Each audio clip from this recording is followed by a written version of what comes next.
उधर रूस ने रात के अंधेरे में डॉनबास में यूक्रेन की सेना के 13 अड्डों पर अपनी मिसाइलें दागकर जंग का ऐलान कर दिया, जिसके बाद यूक्रेन ने दावा किया रूस ने युद्ध का दूसरा चरण शुरू कर दिया है। मार्च में कीव और उत्तरी यूक्रेन से खाली हाथ लौटने के बाद रूस ने कहा था कि उसका नया टारगेट यूक्रेन का डॉनबास है और लगभग एक महीने बाद उसने डोनेस्क, लुहांस्क और खार्किव जैसे पूर्वी यूक्रेन के प्रांतों की पूरी फ्रंट लाइन पर एक साथ मिसाइलें और गोले बरसाकर हमला बोल दिया।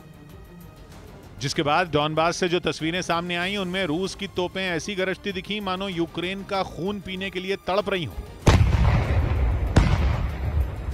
डॉनबास में युद्ध से पहले महज प्रैक्टिस करके ही रूस की तोपों ने डॉनबास में ऐसी दहशत फैला दी कि भयानक जंग का ट्रेलर देखने को मिल गया।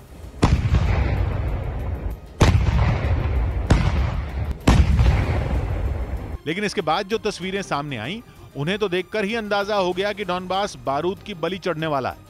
तस्वीरों में रूस के झंडे लगे सेना के टैंकों, तोपों, ट्रकों का लंबा चौड़ा काफिला फ्रंट लाइन पर यूक्रेन से दो हाथ करने के लिए दौड़ता दिखा। इसी के साथ व्लादिमीर ज़ेलेंस्की ने भी डॉनबास में जंग छिड़ने का ऐलान कर दिया। Що російські війська розпочали битву за Донбас, до якої давно готувалися। हालांकि यूक्रेन के राष्ट्रपति ने यह दावा भी किया कि डॉनबास में भी रूस को कीव की तरह मुंह की खानी पड़ेगी। लेकिन यह उतना आसान नहीं है। डॉनबास का गणित कीव से बिल्कुल अलग है। डॉनबास में रूस का पलड़ा भारी है, इसलिए वहां रूस को धूल चटाने में यूक्रेन के पसीने छूट सकते हैं, क्योंकि डॉनबास पूर्वी यूक्रेन का वो हिस्सा है जिसमें डोनेस्क और लुहांस्क प्रांत आते हैं। ये दोनों प्रांत रूस की सीमा से लगते हैं और तो और डोनेस्क और लुहांस्क में रहने वाले लोगों की बड़ी तादाद रूसी भाषा बोलती है। मतलब लोग हैं यूक्रेन के लेकिन बोलते हैं रूसी।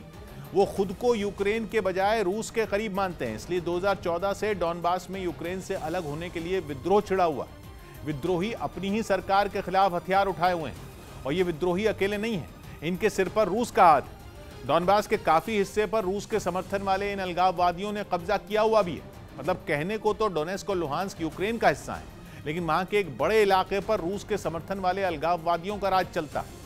मतलब सीधे सीधे कहें तो डॉनबास रूस के हाथों की ही कठपुतली है।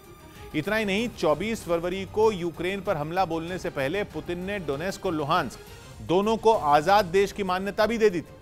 मतलब डॉनबास में आधे से ज्यादा लोग रूस के ही हमदर्द हैं। वहां रूस के पास एक और बढ़त है। डॉनबास का इलाका कीव के शहरी इलाके जैसा नहीं है। कीव में रूस की सेना को बड़ी बड़ी इमारतों से घिरी बंद जगहों और घने पेड़ों के बीच जंग लड़नी पड़ती थी, लेकिन डॉनबास का इलाका विशाल मैदान की तरह है, मतलब काफी खुला है। जंग लड़ने के लिए इस तरह का क्षेत्र बिल्कुल फिट होता है, क्योंकि वहां सेना की मूवमेंट आराम से हो पाती है।